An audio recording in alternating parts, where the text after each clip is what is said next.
మా latest videos కోసం మా ఈ తెలుగు న్యూస్ ఛానల్ సబ్స్క్రైబ్ చేసి గంట సింబల్ యాక్టివేట్ చేసుకోండి. డిసెంబర్ 1న అతిపెద్ద అమావాస్య రాబోతుంది. ఇది 100 సంవత్సరాలకు వస్తున్న కార్తీక అమావాస్య ఆదివారంతో కలిసి వస్తుంది. కాబట్టి ఈ అమావాస్య రోజున గుమ్మానికి ఇది కడితే చాలు 2 నిమిషాలలో మీ దరిద్రం పోయి కోట్లు వచ్చి పడతాయి. దృష్టి దోషాలు, నరదృష్టి, కన్ను దృష్టి అన్నీ పోతాయి. ఇరుగింటి వారి, పొరిగింటి వారి మరియు బంధువుల దృష్టి పోతుంది. ఏడుపులు, కడుపు మంటలు తగలకుండా చేసే అద్భుత పరిహారం ఇది.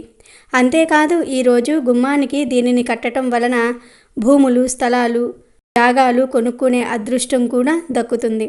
ఎన్నో రెట్ల పుణ్య ఫలితాన్ని మూటకట్టుకుంటారు. రాజయోగాన్ని పొందుతారు. అష్టైశ్వర్యాలు, ఆయురారోగ్యాలతో, సిరి సంపదలతో ఆనందంగా ఉంటారు అని శాస్త్రాలు చెప్తూ ఉన్నాయి. మరి ఈ అమావాస్య రోజున ఇంటి గుమ్మానికి ఏం కట్టాలి అనే విషయాన్ని ఇప్పుడు మనం ఈ వీడియోలో వివరంగా తెలుసుకుందాము. ఫస్ట్ అయితే ఈ వీడియోకి ఒక లైక్ కొట్టండి. అలాగే మా ఛానల్ని కూడా సబ్స్క్రైబ్ చేసుకుని మాకు సపోర్ట్ చేయండి. ఆదివారము అమావాస్య కలిసి వస్తే దానిని చాలా విశేషమైన రోజుగా భావిస్తారు. ఇటువంటి రోజు కోసం సాధకులు, యోగులు ఎదురు చూస్తూ ఉంటారు. ఎందుకంటే ఈ రోజుకు విపరీత శక్తులు ఉంటాయి. పూర్వం రోజుల్లో మన పెద్దలు ఆదివారం అమావాస్య కలిసి వస్తే ఆ రోజు దృష్టికి సంబంధించిన పరిహారాలు చేసుకునేవారు. ఎందుకంటే ఆదివారం అమావాస్య కలిసి వచ్చిన రోజు అనేది దృష్టి తీయడానికి, దృష్టికి సంబంధించిన పరిహారాలు చేసుకోవడానికి చాలా అద్భుతమైన రోజు. ఇలా ఆదివారం అమావాస్య కలిసి వచ్చిన రోజున ఇంటి గుమ్మానికి గుమ్మడికాయ లేదా కలబంద లేదా పటిక లేదా నిమ్మకాయలను కట్టుకుంటే మంచిది. దృష్టి తగలకుండా ఉంటుంది. అలాగే ఆల్రెడీ దిష్టికి కట్టిన గుమ్మడికాయలను కానీ, దిష్టి నిమ్మకాయలను కానీ, కలబందను కానీ, పటికను కానీ మార్చాలి అనుకునేవారు ఈ అమావాస్య రోజు మార్చుకుంటే చాలా మంచిది. ఇక ఈ ఆదివారం అమావాస్య రోజున గుమ్మానికి ఒక ప్రత్యేకమైన మూటను కడితే చాలు దరిద్రాలన్నీ కూడా పోయి అదృష్టం పెరుగుతుంది. 2 నిమిషాల్లో ఫలితాలు వస్తాయి.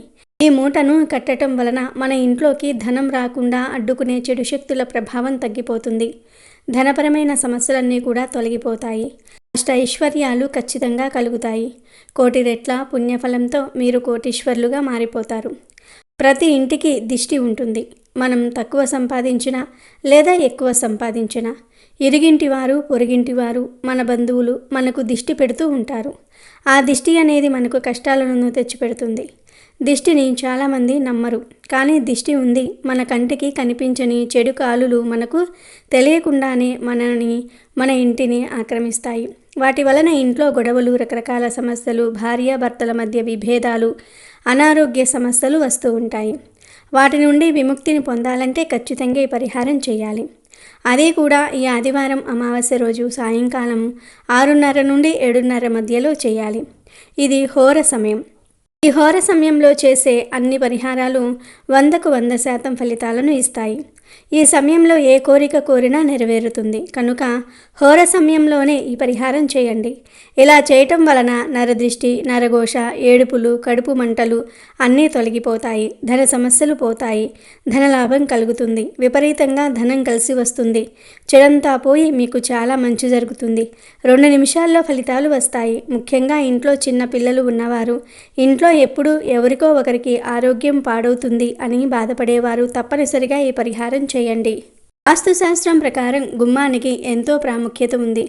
ఇంట్లోకి మంచి రావాలన్నా, చెడు రావాలన్నా గుమ్మం నుండే వస్తుంది. అందుకే గుమ్మాన్ని ఎప్పుడూ పరిశుభ్రంగా ఉంచుకోవాలి. గుమ్మం ఎంత శుభ్రంగా ఉంటే లక్ష్మీదేవి మన ఇంట్లోకి అంత త్వరగా వస్తుంది. ముఖ్యంగా అమావాస్య రోజున గడపకు ఈ మూటను కట్టడం వలన కూడా లక్ష్మీదేవి కటాక్షం కలుగుతుంది. లక్ష్మీదేవి మీద భారం వేసి ఈ వస్తువులను గుమ్మానికి కడితే తప్పనిసరిగా మీకు అద్భుతాలు జరుగుతాయి. ఉన్న స్థాయి నుండి ఉన్నత స్థాయికి వెళ్తారు. అసలు ఏం కట్టాలి అంటే ఈ అమావాస్య రోజు సాయంత్రం హోర సమయంలో అంటే సాయంత్రం 6:30 నుండి 7:30 మధ్యలో చక్కగా ఒక ఎర్రటి వస్త్రాన్ని తీసుకోండి. లక్ష్మీదేవికి ఎరుపు రంగు అంటే చాలా ఇష్టం. ఎరుపు రంగు చెడును తిప్పికొడుతుంది, దిష్టిని దగ్గరకు రానివ్వదు. అందుకే ఎర్రటి వస్త్రాన్ని తీసుకొని ఆ వస్త్రంలో 3 రకాల ధాన్యం గింజలను వేయండి. అంటే ఒక పిడికెడు పప్పు అంటే కందిపప్పు, అలాగే పిడికెడు బియ్యము మరియు పిడికెడు మినుములను కానీ పెసలను కానీ వేస్తే సరిపోతుంది. ఇలా 3 పిడికెళ్ళ ధాన్యాలు వేసిన తర్వాత చిటికెడు పచ్చకర్పూరాన్ని కూడా వేయండి. అందులోనే 5 యాలుకలు, ఒక బిర్యానీ ఆకును వేయండి. చివరిలో ₹1 కాయిన్ను కూడా వేయండి. రూపాయి కాయిన్ లేకపోతే చెల్లుబాటులో ఉన్న ఏదో ఒక కాయిన్ను వేయవచ్చు. ఇవన్నీ ఎందుకు అంటే ఈ వస్తువులు కొన్ని రకాల శక్తులను ఆకర్షించుకునే గుణం కలిగి ఉంటాయి. ధనాన్ని ఆకర్షిస్తాయి. చెడు శక్తి యొక్క చెడు ప్రభావం ఏమాత్రం పనిచేయకుండా డబ్బు ఇంట్లోకి రావడానికి, ఇంట్లోకి ఐశ్వర్యం రావడానికి ఈ వస్తువులు ఉపయోగపడతాయి. కనుక వీటన్నిటిని కూడా వస్త్రంలో వేసి మూటలాగా కట్టేసి ఆ మూటను లక్ష్మీదేవి పటం ముందు కానీ, ఈశ్వరుడి పటం ముందు కానీ పెట్టి చేతులు జోడించి వేడుకోండి.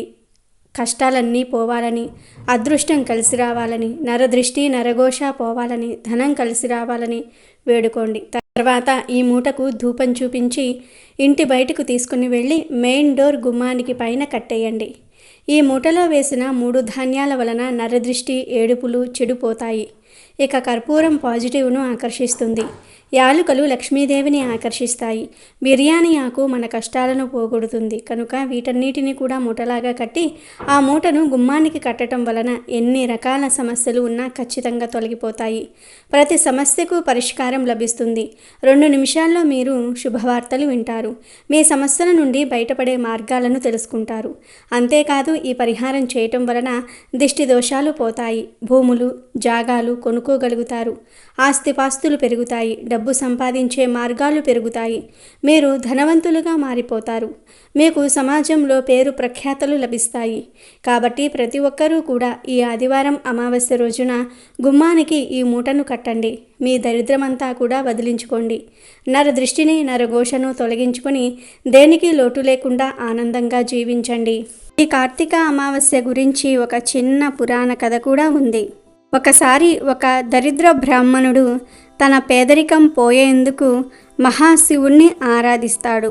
అప్పుడు శివుడికి బ్రాహ్మణుడి పరిస్థితి చూసి జాలివేసి ఆ బ్రాహ్మణుడి ముందు ప్రత్యక్షమై, ఓ బ్రాహ్మణ శ్రేష్ఠుడా, నీ కోరిక ఏమిటి అని అడుగుతాడు. దానికి బ్రాహ్మణుడు సంతోషించి శివుణ్ణి పలు విధాలా స్తుతించి ఇలా అంటాడు: స్వామి, నేను కటిక పేదరికాన్ని అనుభవిస్తూ ఉన్నాను.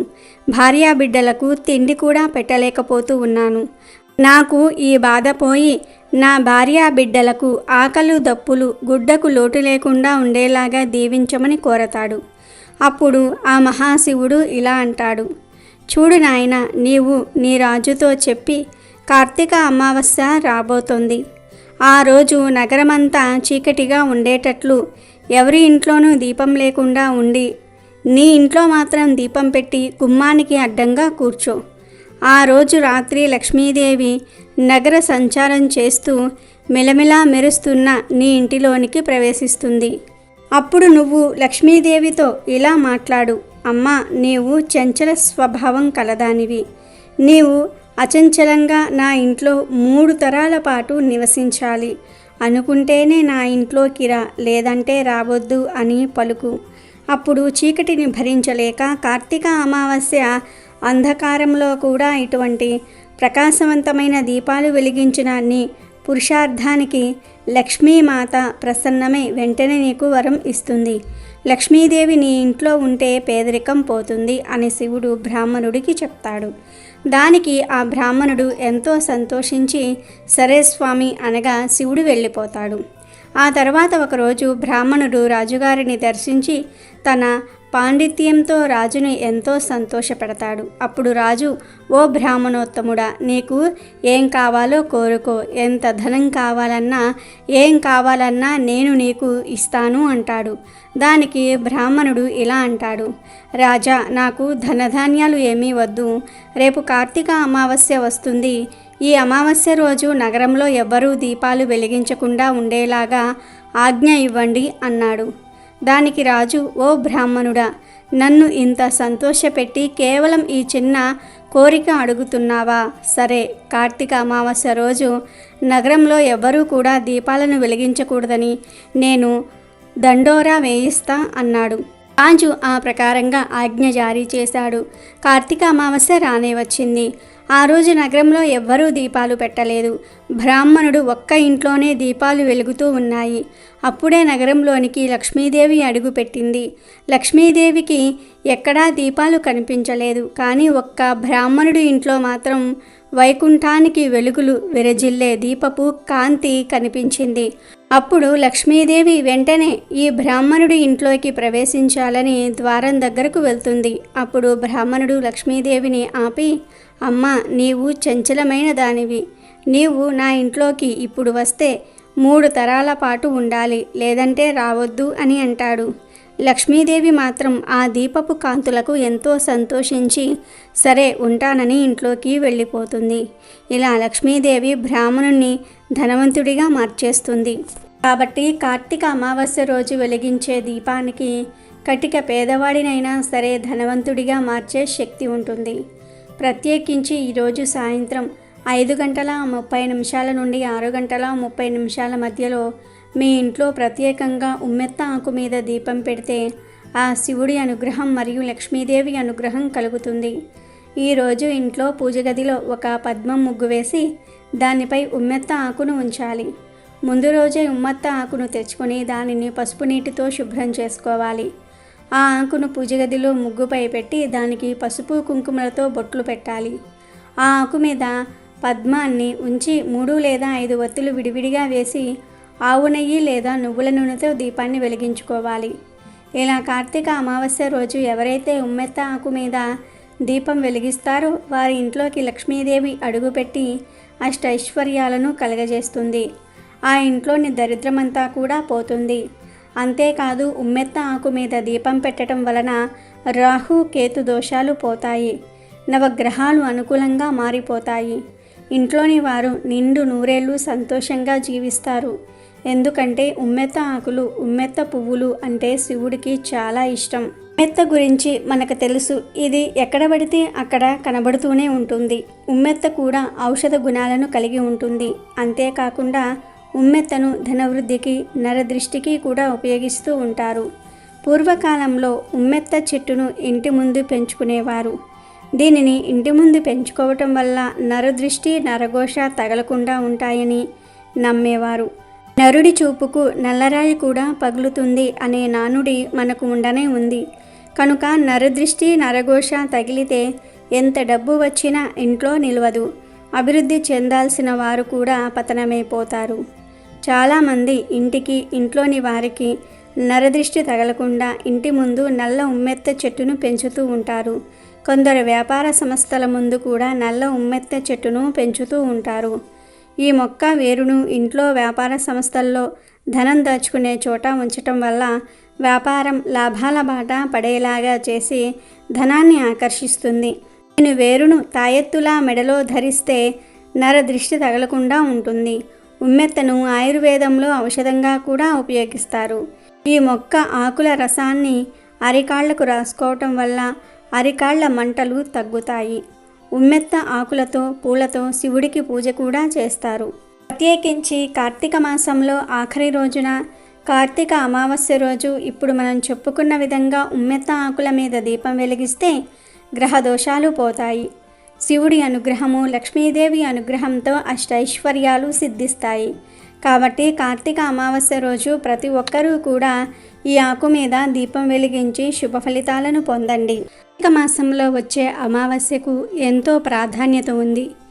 ఈ అమావాస్య మరుసటి రోజు ఉదయం పోలీస్ స్వర్గం చేసుకుంటారు. అంటే తెల్లవారుజామున లేచి దీపాలను నీటిలో వదులుతారు. నదిలో కానీ, చెరువులో కానీ, ఇంటిలో ఒక పెద్ద టబ్లో నీళ్లు పోసుకొని అందులో కానీ దీపాలను వదులుతారు. అక్కడితో కార్తీక దీపారాధన వ్రతం ముగుస్తుంది. కార్తీక మాస ప్రత్యేక అభిషేకాలు, అర్చనలు కార్తీక అమావాస్య రోజుతో ముగుస్తాయి. నక్తాలు, ఉపవాస దీక్షలు ఈ రోజుతో ముగుస్తాయి.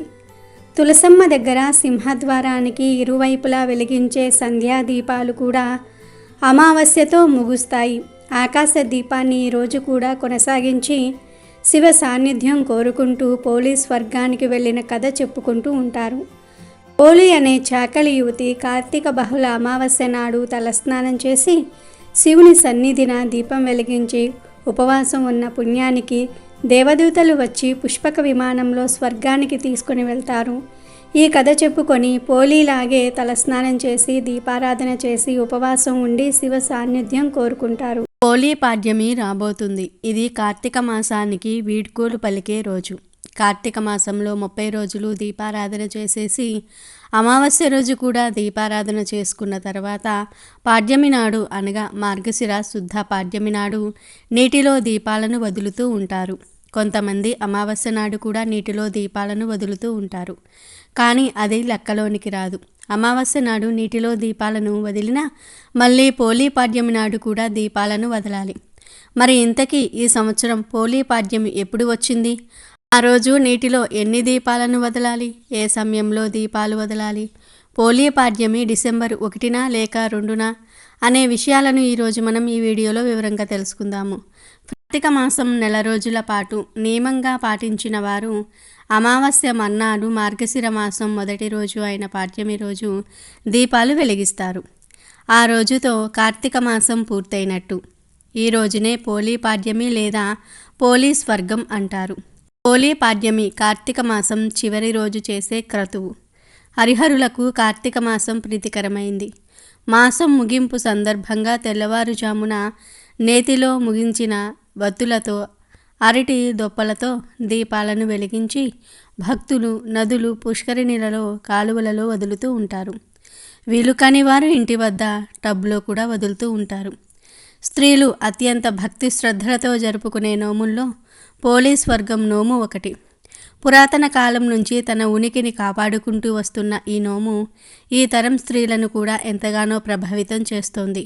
కార్తీక మాసంలో ఆఖరి రోజు అనగా అమావాస్య మరుసటి రోజు తెల్లవారుజామున పోలిని స్వర్గానికి పంపిస్తారు. ఈ రోజు చీకటితో లేచి అంటే సూర్యుడు తులా రాశిలో ఉన్నప్పుడే లేచి నెల రోజులు చేసినట్టుగా స్నానం చేసి అరటి డొప్పల్లో ఒత్తిని వెలిగించి చెరువులలో కానీ లేదా ఒక బేసినలో నీళ్లు పోసి కానీ దీపాన్ని వదులుతూ కథను చెప్పుకోవాలి. తర్వాత కథ అక్షింతలు తల మీద వేసుకోవాలి. కార్తీక మాసంలో ఒక్కరోజు కూడా దీపాన్ని వెలిగించలేకపోయినా కూడా ఈ రోజున 33 వత్తులను వెలిగించి నీటిలో వదిలితే మాసమంతా దీపారాధన చేసిన పుణ్యం వస్తుందని చెప్తూ ఉంటారు. వీలైతే ఈ రోజున బ్రాహ్మణులకు దీపాన్ని కానీ స్వయం పాకాన్ని కానీ దానం చేయాలి. ఈ 2024లో పోలీ పాడ్యమి ఎప్పుడు వస్తుందో తెలియాలంటే పాడ్యమి తిథి ఎప్పటి నుంచి ఎప్పటి వరకు ఉందో తెలియాలి. పాడ్యమి తిథి డిసెంబర్ 1 ఆదివారం ఉదయం 11:51 ప్రారంభమై డిసెంబర్ 2 సోమవారము మధ్యాహ్నము 12:43 పూర్తవుతుంది. డిసెంబర్ 2 సోమవారం రోజు సూర్యోదయ సమయానికి పాడ్యమి తిథి ఉంది కాబట్టి డిసెంబర్ 2వ తేదీన పోలీ పాడ్యమిని జరుపుకోవాలి. పోలీ పాడ్యమి రోజు ఖచ్చితంగా 33 వత్తులను వెలిగించుకోవాలి. అప్పుడే కార్తీక మాసమంతా దీపారాధన చేసిన ఫలితం వస్తుంది. కార్తీక మాసం 30 రోజులకు కలిపి 30 వత్తులు వేస్తారు. ఒక వత్తిని హెచ్చుగా వేస్తారు. ఎందుకంటే నెలలో తిథులలో హెచ్చు తగ్గులు వస్తాయి కనుక ఒక వత్తి ఎక్స్ట్రా వేయాలి. అప్పుడు 31 వత్తులు అవుతాయి. ఇంకొక 2 వత్తులు పాడ్యమికి సంబంధించినవి కాబట్టి 33 వత్తులు వేసి దీపాలు వెలిగించి నీటిలో వదలాలి. అంతేకాదు మనకి 33 కోట్ల మంది దేవతలు ఉన్నారని ప్రసిద్ధి కనుక ఆ 33 కోట్ల మంది దేవతలకు ప్రీతిగా 33 దీపాలు వెలిగిస్తూ ఉంటారు. ఇక ఈ పోలీ పాడ్యమి దీపాలు ఏ సమయంలో వెలిగించుకోవాలి అనే విషయానికి వస్తే డిసెంబర్ 2వ తేదీ ఉదయం 4:05 నుండి 6:30 లోపు పూజ పూర్తి చేసి దీపాలు వదిలివేయాలి. ఈ సమయం దాటిన తర్వాత దీపాలు వదలకూడదు. ఇక ఇప్పుడు పోలీ పాడ్యమి రోజు చేయకూడని పొరపాట్ల గురించి తెలుసుకుందాము. 99% మందికి ఈ పొరపాట్ల గురించి తెలియక ఈ పొరపాట్లు చేసి పాపాన్ని మూటకట్టుకుంటున్నారు.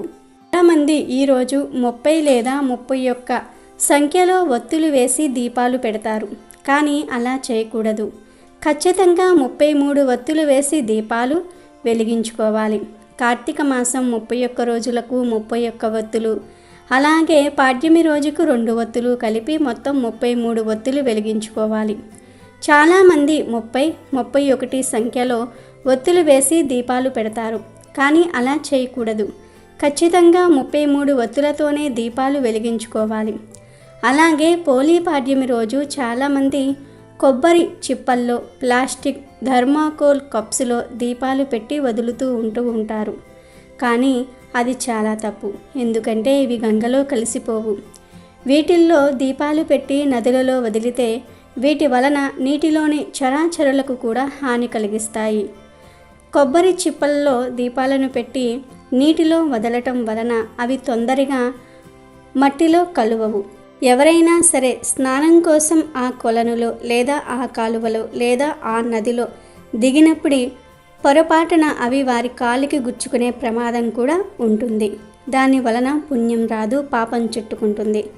ఖచ్చితంగా పోలీ పాడ్యమి రోజు శాస్త్రం ప్రకారం అరటి డొప్పల్లోనే దీపాలు వెలిగించి నదులలో వదలాలి. ఇదే శాస్త్రం. ఒకవేళ మీకు అరటి డొప్పలు అందుబాటులో లేకపోతే ప్రసాదం డొప్పలు, ఇస్తరాకు ఆకులతో చేసిన డొప్పలు ఉంటాయి కదా, అటువంటి డొప్పల్లో పెట్టి వెలిగించవచ్చు. అంతేగాని కొబ్బరి చిప్పల్లో, ప్లాస్టిక్ డొప్పలలో, థర్మాకోల్ కప్స్లో దీపాలు పెట్టి నదులలో వదలవద్దు, పాపం చుట్టుకుంటుంది. ఎందుకంటే మనం పెట్టిన దీపాలు గంగలో ఐక్యమైపోవాలి. అప్పుడే ఫలితం కలుగుతుంది. అరటి డొప్పల్లో దీపాలు వదిలితే ఆ అరటి డొప్పలు కిందికి వెళ్ళి మెత్తగా మారిపోతాయి. ఆ అరటి డొప్పలను చేపలు తినేస్తాయి. కానీ ప్లాస్టిక్, థర్మాకోల్ నీటిలో కరగవు, పైగా జలచరులకు కీడు చేస్తాయి. కనుక వీటిల్లో దయచేసి దీపాలు వదలవద్దు. ముఖ్యంగా కొబ్బరి చిప్పల్లో దీపాలను వదలవద్దు. అవి అక్కడ స్నానం చేసే జనాలకు గుచ్చుకొని ప్రమాదం జరిగే అవకాశం ఉంటుంది. కాబట్టి ఈ పొరపాట్లు చేయవద్దు. అలాగే పోలీ పాడ్యమి రోజు నెలసరిలో ఉన్న ఆడవారు పొరపాటున కూడా నది దగ్గరకు వెళ్ళి కానీ లేదా ఇంటి వద్ద కానీ నీటిలో దీపాలు వదలకూడదు. అలా చేస్తే పాపం కలుగుతుంది. పోలీ పాడ్యమికి నెలసరిలో ఉన్న ఆడవారు దీపాలు వదలవద్దు. దీపాలు వదలలేకపోయామని మీరేమీ బాధపడకండి. నెలసరిలో ఉన్న ఆడవారు మనస్ఫూర్తిగా పోలీ పాడ్యమి రోజు మనసులో దైవాన్ని స్మరించుకోండి చాలు. ఎందుకంటే భక్తి ముఖ్యం. హంగులు, ఆర్భాటాలు అవసరం లేదు. పోలీ స్వర్గం కథ ద్వారా తెలుసుకోవలసిన విషయం ఇదే. చాలామంది 4వ రోజు వెలిగించవచ్చునని లేదా 5వ రోజు స్నానం అయిపోయింది వెలిగించుకోవచ్చు అని అనుకుంటూ ఉంటారు. కానీ ఈ పొరపాట్లు చేయవద్దు. మనం ఏ పూజ అయినా సరే 5 రోజులు స్నానం అయిపోయిన తర్వాత 6వ రోజు నుంచి మాత్రమే మనం పూజలను చేసుకోవాలని శాస్త్రాలు చెప్తూ ఉన్నాయి. కాబట్టి పోలీ పాడ్యమి రోజు నెలసరిలో ఉన్న ఆడవారు పొరపాటున కూడా దీపాలు వదలవద్దు.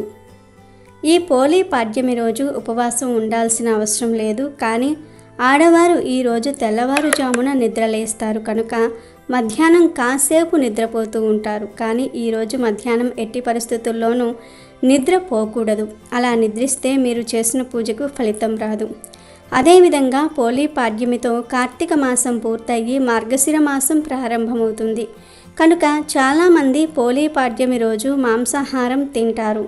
అంటే కార్తీక మాసం 30 రోజులు మాంసాహారం తినని వారు ఈ రోజు నుండి మళ్ళీ మాంసాహారం తీసుకుందాం అనుకుంటూ ఉంటారు.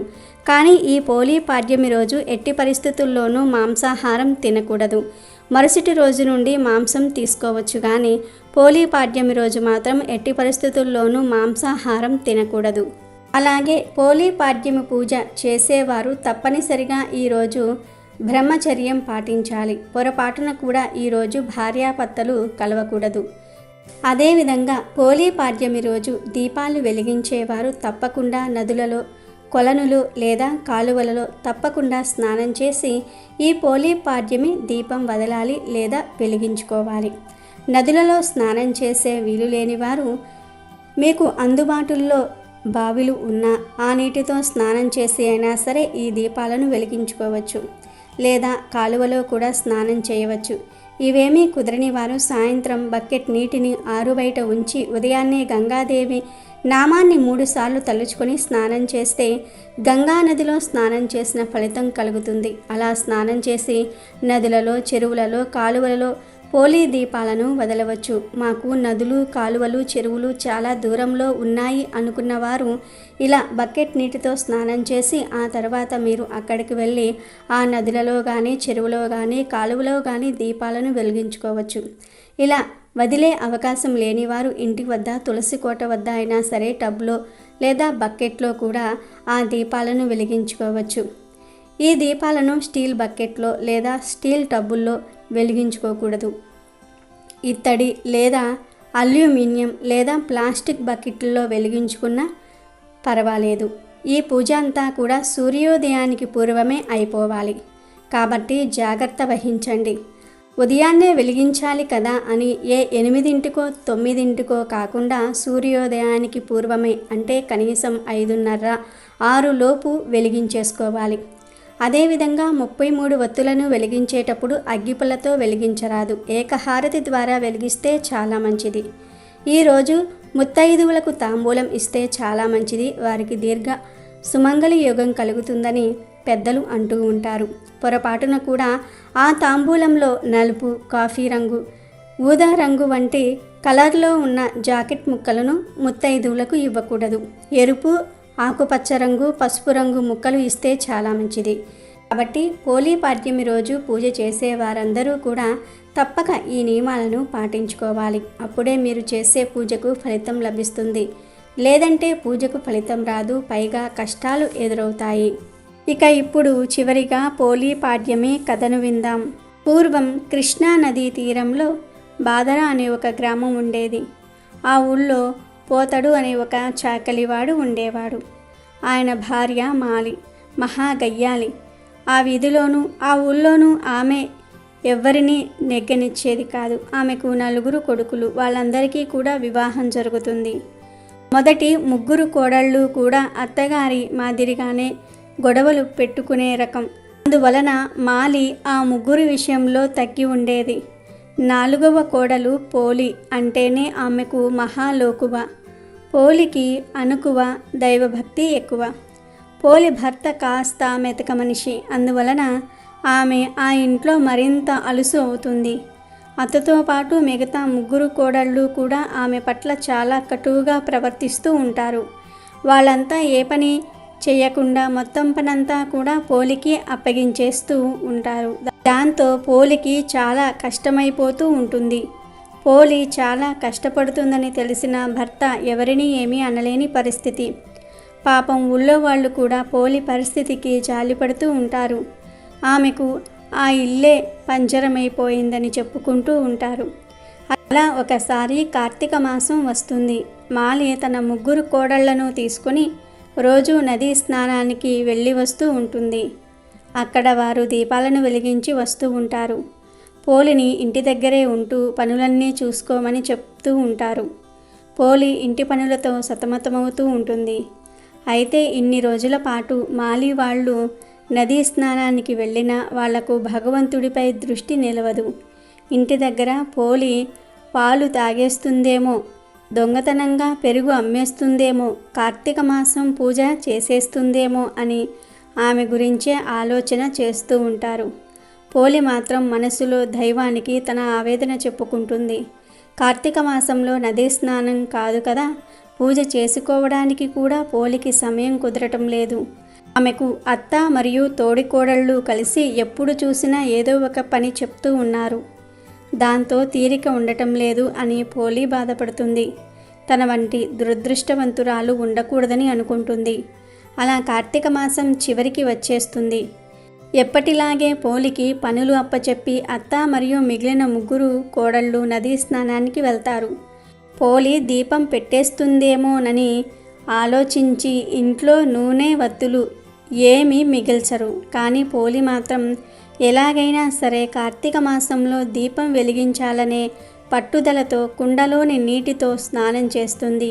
చిరిగినదే అయినా వాటిల్లో కాస్త మంచిదైన వస్త్రం ధరిస్తుంది.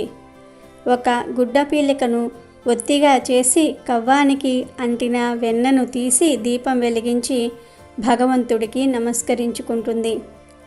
అత్తవారింట అనేక కష్టాలు పడుతూ కూడా తన నామాన్ని స్మరించిన పోలి, తనను పూజించడానికి సమయం లేదని ఆవేదన చెందిన పోలి, ఎలాగైనా సరే కార్తీక దీపాన్ని వెలిగించాలని ఆరాటపడిన పోలి నిజంగా ఆమె గొప్ప భక్తురాలు అని విష్ణుమూర్తి అనుకుంటాడు. వెంటనే తన సేవకుడైన సులీడుని పిలిచి పోలిని దివ్య విమానంలో వైకుంఠానికి తీసుకురమ్మని చెప్పి పంపిస్తాడు. దాంతో క్షణాల్లో సులీలుడు పోలి ఇంటికి చేరుకుంటాడు. ఒక దివ్య విమానం తన వాకిట్లో నిలవటము, అందులో నుంచి ఒక దివ్య పురుషుడు దిగి రావడాన్ని పోలి ఆశ్చర్యంగా చూస్తుంది. అప్పుడు సుశీలుడు పోలి దగ్గరకు వచ్చి, అమ్మ, నేను వైకుంఠం నుంచి వచ్చిన విష్ణుమూర్తి సేవకుడను అని చెప్తాడు. ఆమె భక్తికి మెచ్చిన విష్ణుమూర్తి ఆమెను దివ్య విమానంలో వైకుంఠానికి తీసుకురమ్మని తనను పంపించాడని అంటాడు. ఆ మాటలను పోలి నమ్మలేకపోతుంది. ఆమెలో ఆనందాశ్చర్యాలు చోటు చేసుకుంటాయి. ఎలాగో ఆశ్చర్యం నుండి బయటపడి పోలి విమానం ఎక్కడానికి సిద్ధమవుతుంది. దివ్య విమానాన్ని పోలి ఎక్కుతూ ఉండగా ఆమె అత్త, తోడి కోడళ్ళు ఇంటికి తిరిగి వస్తూ దూరం నుంచి ఆ దృశ్యాన్ని చూస్తారు. విషయం ఏమిటనేది వాళ్లకు అర్థమైపోతుంది. పోలి స్వర్గానికి వెళ్తోంది. తాను కూడా ఎలాగైనా సరే స్వర్గానికి వెళ్ళాలి అనే ఉద్దేశంతో మాలి పరిగెత్తుకు వచ్చి పోలి పాదం పట్టుకుంటుంది. మాలి పాదాన్ని పెద్ద కోడలు, ఆమె పాదాన్ని తరువాత కోడలు, ఇలా అంతా ఒకరి పాదాలు ఒకరు పట్టుకొని గాల్లో వేలాడుతూ ఉంటారు. అప్పుడు సుశీలుడు, ఇది విష్ణుమూర్తి అనుగ్రహంతో మాత్రమే అడుగు పెట్టగలిగే దివ్య విమానం. ఎంతో పుణ్యం చేసుకుంటేనే తప్ప ఎవరికీ ప్రవేశం ఉండదు. అందువలన పోలి పాదాలను వదలండి. మీరు చేసిన పాపాలకు నరకమే శరణ్యం. మీరు వెళ్ళవలసింది అక్కడికే అని అంటాడు. అయినా వాళ్ళెవ్వరూ కూడా ఆ దివ్య విమానాన్ని వదలకపోవటంతో మాలి చేతులను సుశీలుడు నరికేస్తాడు. దాంతో ఆమెతో పాటు 3 కోడళ్ళు కూడా అక్కడి నుంచి క్రింద పడిపోతారు. పోలి శరీరంతో వైకుంఠానికి చేరుకుంటుంది.